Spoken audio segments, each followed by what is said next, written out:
The Rwanda scheme is clearly not fit for purpose in any way. I think it will be exposed for what it is, which is it's a performative gimmick. Immigrants become the scapegoat for the failures of government to provide enough social housing, healthcare, all cost of living. And I hate that. I really passionately hate that. If you're a backbench MP, it looks like things can't get any worse and they're not getting any better. Therefore, the temptation is to roll the dice and to see whether you might do better under a different leader. Hello and welcome to the Political Fourcast. This week, with asylum seeker deportations to Rwanda now unlikely to take off before the summer, could Rishi Sunak find himself in the departure lounge before any deportees? Talking House of Lords ping pong and MP ding-dongs are political editor Gary Gibbon and two politicians both descended from immigrant families themselves. Joe Johnson, former universities minister, who quit his brother's cabinet and is now a Conservative peer, and the Labour MP for Barking, Dame Margaret Hodge, who is standing down at the next election. And hopefully that means you're all free to say whatever you really think. But we start with the big story of the week, which is the Rwanda bill, the broader question of immigration, and the plots that have been going around Rishi Sunak's leadership. Bizarrely, Gary, I mean, where are we now? I mean, is Rishi Sunak safe? Not completely. We're in a lull for the Easter recess, but dangers haven't gone away. The sharks are still circling Rishi Sunak. What happened last week was that his hand hovered over the button that is a May 2nd election, and he nearly hit it. There had been parallel planning going on, and his preference was very much the autumn. But I think he, maybe even a prominent member of his family, some advisors just decided they're actually coming for me. You mean his daughter? But his wife, some people say. The party's coming for me. It's not going to be stable. It's not going to be disciplined. It could get worse. Let's just go for an early election. So there really was a threat of like, if you're coming for me, I might just call the election. I think there was. And it added to the febrile atmosphere in the House of Commons, which was very febrile last week. And he had to basically pull back and try and kill off the idea of an early election. Some of his aides then said, but, you know, if you come for us after May the 2nd, after the local elections, still reserve the right to go for a summer election. And then they had to dampen that one down as well. So he kind of unilaterally disarmed. And I'm not completely convinced he has disarmed. I think we'll come back to talk of a summer election if the Tory MPs come for him again, the other side of the local elections. And yeah, he's still in some danger. But is a summer election remotely possible? I mean, if you do really badly in the local elections, the last thing you're in a position to do is call an election and then say, OK, let's go to the country. He might threaten it. He might not really mean it. I'm told that some people were put on a project of gaming it within central office. He might feel he hasn't got any other option. If he thinks there is going to be a vote of no confidence coming his way, he may decide to hit a button. There are then massive constitutional questions about whether Prime Minister's really meant to do that. Boris Johnson had a moment in July 22 where he was thinking of calling an early election to keep the mob away from the door. And in the end, he didn't get the chance to do it. The same thing might happen to Rishi Sunak. Right, let's talk about Rwanda and immigration, because what's happened this week is that the government is not going to get its legislation through. It's been delayed until after Easter. And that means that the first Rwanda flights, well, theoretically, it could be the end of April, but more likely May, June, or even later, I suppose. So it's taken the shine off, hasn't it? I mean, he gets something through eventually, but I mean, he's in a funny position, isn't he, over this whole thing? I think the thing that makes a difference is not getting the legislation through. It's a plane going off in the air. And there's a debate between, you hear amongst Tory MPs, ministers saying, well, how many people need to be on the plane for it to have an impact? I think just a few people on the plane would have an impact because so many people don't think that plane will ever take off. So that's the moment, I think, when Rishi Sunak hopes it'll be like some sort of defibrillator on the Tory vote. But it might be a very little jolt and not properly coming back to life. Joe, is it going to make any difference at all? I mean, when we've got hundreds of people arriving every month, the idea of putting a few on a plane, does it get you anywhere in terms of the election campaign and voters? And all No, that? I don't think it does. I think it will be exposed for what it is, which is it's a performative gimmick. I mean, it can cost £500 million to potentially get 300 people to Rwanda when the scheme is fully up and running at a cost of £2 million per person. So it represents sort of clearly appalling value for money. I mean, it's in sort of the HS2 league in terms of sort of disastrous schemes. So I think it will underscore that it's a gimmick, really, that doesn't really address the underlying problems. But who is it who really cares about this is what I'm slightly confused by. I mean, is there evidence, do MPs really, really feel it strongly that this is what voters care passionately about, which is sort of getting the people from the boats onto planes in Rwanda? Or is it just a few Tory MPs? Well, I think immigration clearly is a very big and divisive issue in the country as a whole, and it may well require bold and innovative solutions. But the Rwanda scheme is clearly not fit for purpose in any way. It's ludicrous value for money, and may put us in breach of many of our international obligations, which a lot of people care about. So yes, we need to solve this problem, but this is a ridiculous gimmick, and I think everybody is sort of waking up to that slowly. So why did he get himself in this situation, do you think? I mean, he laid this out, didn't he? I mean, he said it's very clear what what the politics are to create a dividing line and a trap for Labour, to get Labour in a position where they oppose it outright, to make them look soft on immigration. That's the game. And Labour is being quite canny and not falling into that trap. They're saying, well, listen, this is a poor scheme, it's poor value for money, we would do it differently. But they're not blocking the bill. If Labour wanted to, they could use their majority with the crossbenchers to kill the bill in the Lords or to actually oppose it outright. But they're not doing that. They're not giving the government the dividing line it wants. It's not working then, is it? I find it a really sinister side of politics. I mean, I agree entirely with Joe on the scheme itself. But what is sinister is trying to use the whole issue of migration as sort of one of the anti-woke issues to, so that immigrants become the scapegoat for the failures of government to provide enough social housing, healthcare, all cost of living. And I hate that. I really passionately hate that. And I just wish, and I'd say this across all political parties, that we could engage in a grown-up conversation about migration. Migration is a feature of the modern world, and to try and think you can control it. And this is a particularly ridiculous scheme, but to try and think that you can control that global migration in the way that we're attempting to do is just, it's naive and it's wrong. And I'd rather we talked about it. My parents fled from two countries. They fled from Europe to Egypt, and then they had to flee when Israel was created from Egypt to the UK. So, and when you think about it, people on the whole don't leave their communities or their families or the neighbourhood to which they're used to. They don't leave it out of choice. It's this great sort of myth here in the UK that we're such a great country, everybody wants to come here. People migrate on the whole because they flee from persecution or the fear of persecution. They flee from poverty, and increasingly probably they flee from global warming. If my dad were alive today, twice he never spoke English properly. He always had a very, very strong accent. If he could see me, absolutely at the centre, there I am, an MP, I'm a dame, I'm a member of the Privy Council, he would be absolutely proud and delighted. And I can never understand the Suella Bravermans of this world, who I know she was born here, but who comes also from a migrant family, as you do, you probably don't. But, I can't, just expressing, we're a country of immigrants. So where was he from? What was his language? Who? Your dad? My dad was a German refugee. My mum was an Austrian refugee. My dad went to Egypt when there was a depression in Germany. My mum followed some guy down the Nile, turned out to be a Nazi, so they split. But just a really interesting, am I allowed to do this reflection really? What was interesting, my grandfather came here from Austria in 1939, aged 66. He was called an enemy alien when he arrived here.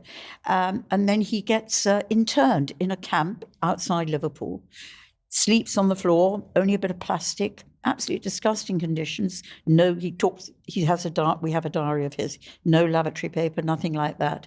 And interned in a camp as a German Jewish refugee with German Nazis. So the whole thing, we didn't treat him well. We tried about 5 countries to get us into, got us finally here into the UK.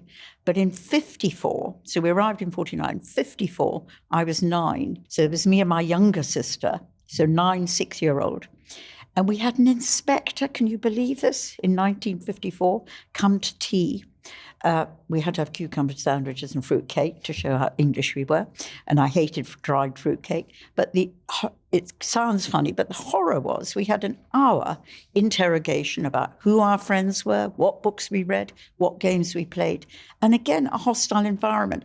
So take that all forward to where we are today. There's always been hostility to migration in the UK, and there's never been a sensible conversation that particularly in today's context, that talks about the advantages of migration and the reality. You can't have a sensible conversation about global migration flows because the Conservatives will say, well, Labour believes in uncontrolled migration. Yeah. There's your political divide. Yeah. No, I mean, to some extent, we're all fighting yesterday's wars still, because this frenzy about immigration doesn't take into account the demographic changes which are sweeping over the developed world. There's a story in the Lancet today, which is covered in the Times, showing that the UK birth rate is going to fall to 1.5 per woman.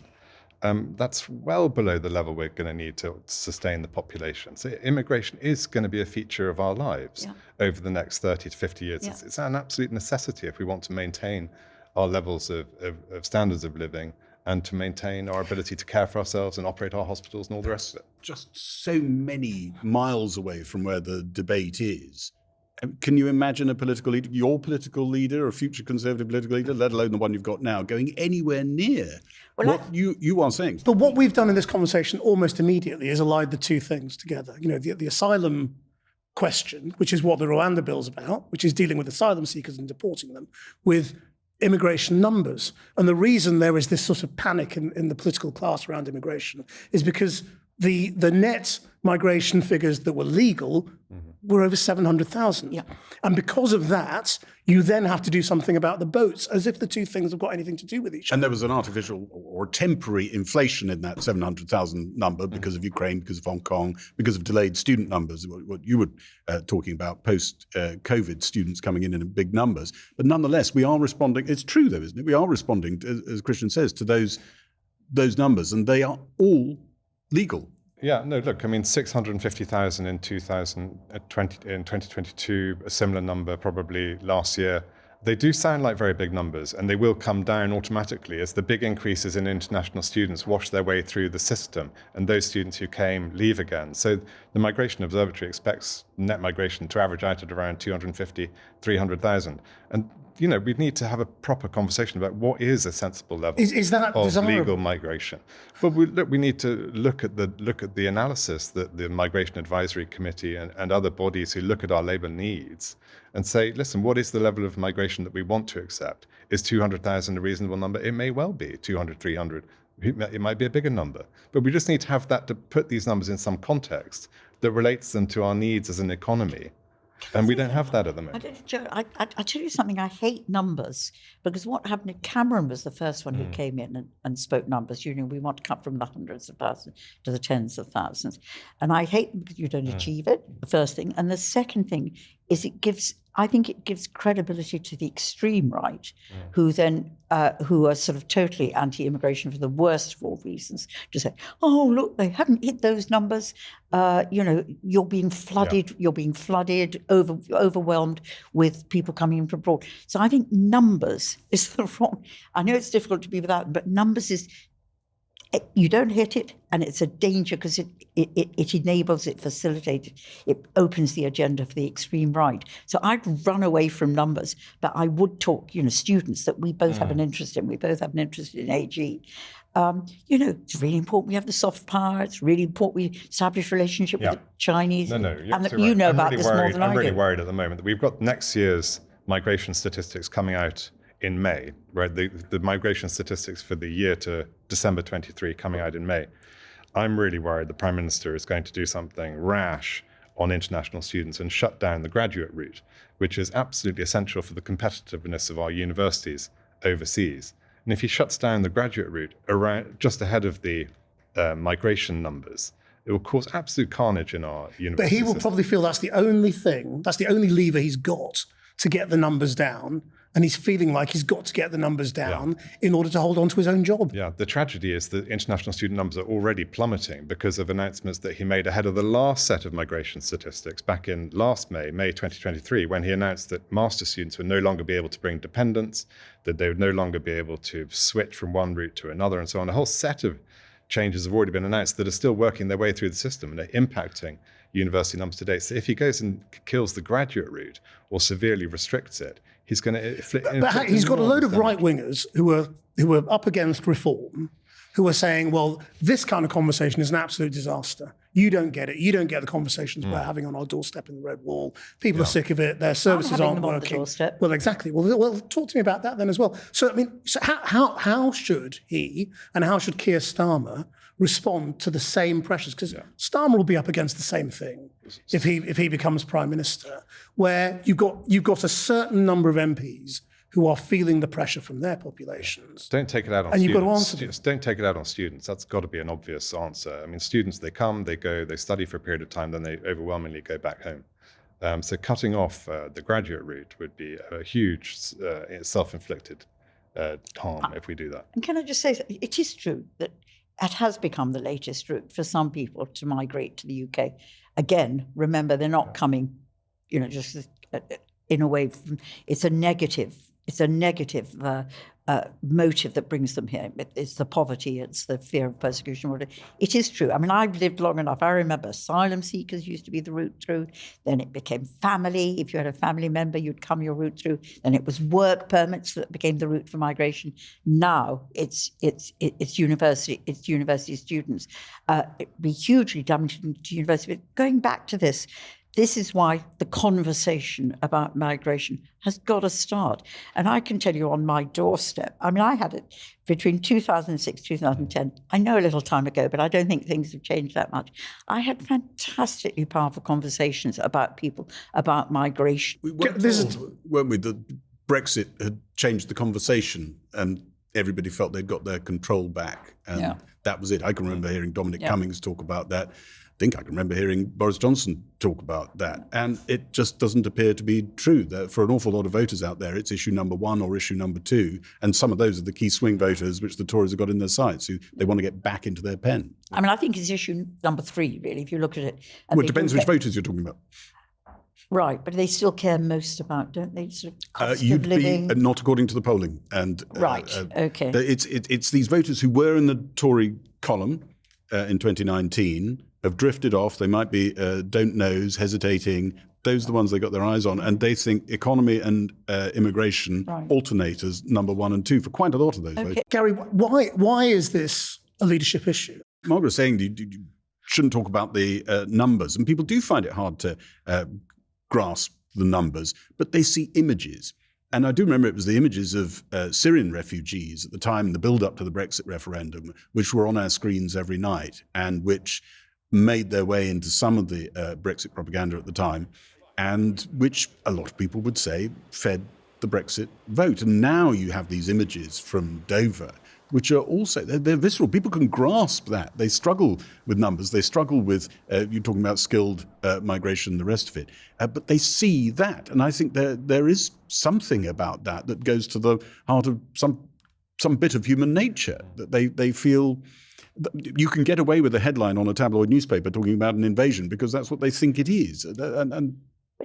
But how linked to Rishi Sunak? I just want to bring this back to Sunak and leadership. I mean, how linked to his future is this issue? Well, and has he created that himself by making it one of his 5 issues? You could argue he has, but I don't think he felt he had any choice. I think if Rishi Sunak had been put into politics on a sort of blank canvas, not in the age that he was, he wouldn't be probably doing culture wars or touching certain issues like this. I think what drives him probably is to reconfigure the state and shrink it. But he ended up expanding it during furlough and it's really puzzling. Playing the immigration card. Is endlessly banging on about issues to which it doesn't appear to have an answer. So it's raising the salience of immigration, other problems, bringing the culture war to the fore, without really offering any solutions to any of them, stoking divisions in the process. When it's got a perfectly credible story now to focus on in the shape of falling inflation,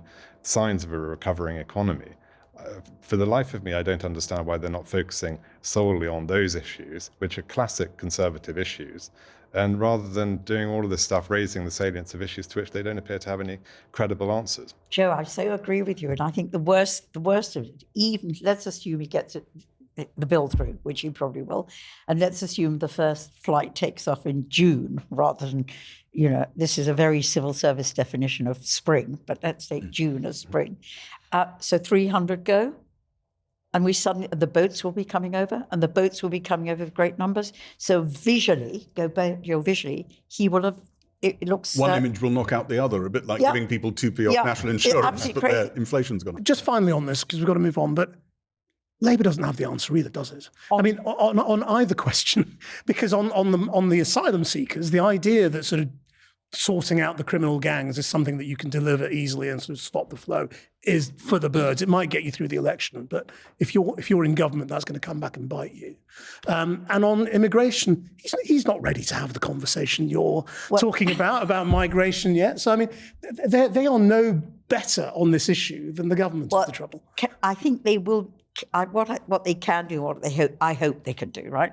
I think on the can do, they can sort out the absolutely anarchic system of dealing with applications. I mean, I'm on the end of it because I get a lot of applications behind. They are so inefficient. They never take decisions. The appeal takes too long. They can speed up and just professionalize that. And they can do something. And it's interesting, Yvette Cooper was talking about the other day, they can do something about deportations, about getting better relationships with the countries. They can do that. What I hope they'll do is start the conversation that we've been having this morning. Well, since we're discussing flights, what about what's under the radar? Every week on the Political Forecast, we discuss what the politicians aren't talking about in public, but perhaps are worrying about very much in private. Gary, what are people sidling up to you about in Westminster at the moment? Well, I spent a lot of time, not surprisingly, in the last few days in the House of Lords, and there are an awful lot of peers sidling up to me there saying, well, are we safe? Will Keir Starmer reform us out of existence? Will he go for the Gordon Brown plan? What's he actually going to do? I think the answer for them was, I think he's going to do quite modest reforms around phasing out the hereditaries who were left there after the Blair reforms. And then when I go down the other end of Parliament, I find a few, shall we say, more senior, seasoned MPs asking me, do you think I'll get a seat in the House of Lords? And there, I think Keir Starmer's quite sort of queasy about just handing them out automatically to people who've been around the House of Commons for years, because he has this image, which Margaret's talking about, that he wants to clean up politics, and that is part of the dirtiness of politics, the bad smell of politics. Are you going to the Lords? I have a clue. But you would? I think it's a massive honour. If asked, yeah. It's a massive honour, so I would. But interesting enough, two things. One is I focused very much on dirty money over the last trying to get rid of dirty money, not getting it in. And we just had the economic crime bill. And I had to get, the Lords amending that bill to the things that the ministers had left out. So I've spent 6 months talking to 60 peers, none of them Labour, all crossbenchers and Conservative peers. And what's been so fascinating about that, we built such a majority that all the amendments were moved by Tories and by crossbenchers, and we won everything. Doesn't mean we got it in the House of Commons, we won everything. And I think there's a different approach in the House. I mean, Joe's there, he knows it. And just on what will Keir do? We don't want to waste our time. It's just a bit like the Rwanda bill. He's wasting so much parliamentary time on a trivial bill that will not achieve any change.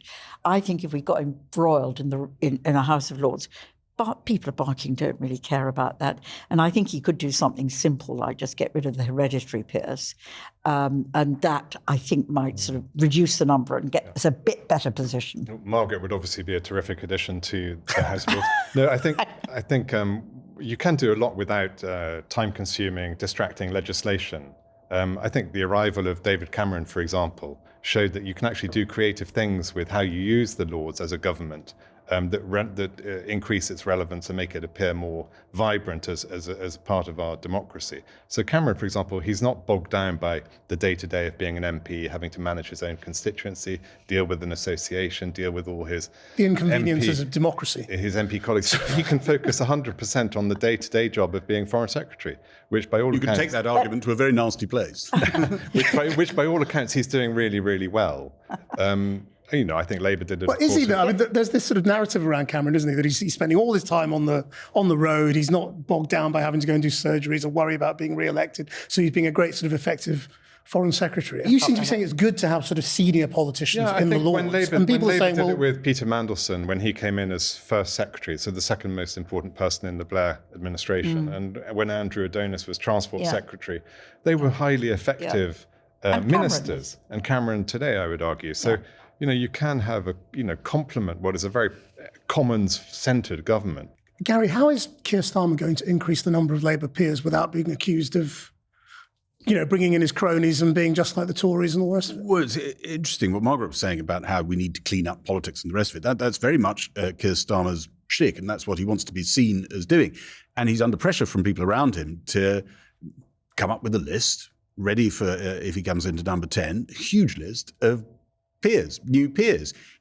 He, I understand, feels a bit queasy about that because he thinks it stinks a bit of the politics he's claiming he's replacing. But he may well have to do it. Tony Blair brought in hundreds in his first term and carried on piling them in all the way through his governments. And I think Keir Starmer is going to do the same. But I'm told he does have a bit of resistance to making it a sort of automatic resting place for people who have been MPs.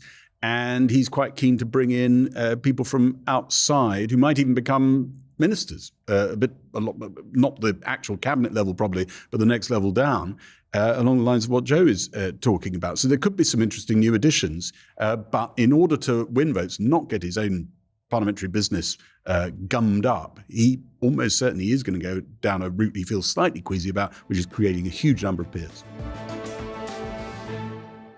So what does all this mean for the long-range election forecast? Let's spin the weather vane. Joe, I mean, how do you think things look this week? Well, look, if you're a backbench MP, it looks like things can't get any worse, and they're not getting any better. Therefore, the temptation is to roll the dice and to see whether you might do better under a different leader. That's why there is all this speculation going on. It is a hell of a Hail Mary pass to whoever gets the ball, whether it's Penny or Kemi or someone else. I'm not personally convinced that it will make any difference to the Tories' electoral fortunes. I think the party hit the iceberg some time ago and is probably sinking. But, if things aren't getting any better and they can't get worse... Just try anything. Is that the rationale? Just try anything? I think it may soon become the rationale. Because it seems insane, doesn't it? I mean... Yes, it's not dignified to be on your fourth Prime Minister in the space of 4.5 years. So they're averaging sort of 15 months each at the moment. It's pretty undignified. And the party is in the same situation, really, that Labour was in the run-up to the 2010 election, when people were debating whether or not to do in Gordon Brown. And what held Labour MPs back at that time was the fear there'd be so much blood and guts on the walls that it would be a horrific sight for the nation. And they held back. And this is something of the same debate that's going on now. Such a loss of dignity, such embarrassment, such a farce, that you couldn't have a lengthy 6-weeker of a contest. It would have to be a short and sweet coronation. But I'm not sure they can get their act together to do that. Margaret, how do you think the political weather's looking? This feels a zillion times worse than what it felt like pre-1997, when I was still nervous. I was one of the people who was still nervous about whether Labour would win at all, let alone with our massive majority. But if you look at the polls today, it's 19, the Tories are on 19, and Reform is up on 15, with Labour up in the 40s. So I think they are in dead trouble. I think there is a real problem about putting party before country. I think the whole thinking of the government is internalised. You see that with the sort of, who should be the leader, who's going to get it from 19 to 20. And I think I agree with Joe entirely. For God's sake, stop digging. Get out there and have that election. The only thing I wonder, which is really interesting, is this does feel different to me from pre-210. I think 210, we'd been around, we'd run out of ideas. You know, there was a sort of feeling it was time for a change, and it was much closer. This time, I think what will happen to the Conservative Party after the election and how they split might mean we're at the beginning of an era again where Labour is in government for a number of elections. I don't know if Gary... I mean, that's why we're in this sort of very odd phase this year, isn't it, Gary, where the Labour Party thinks it's won, the Conservatives think they've lost. The conversation now is really all about what happens after the election, isn't it? So what are we looking at after May the 2nd? We're looking at how the local election results feel for Rishi Sunak for the Conservative Party. Has he held on to just enough majorities? What is the loss tally in council seats?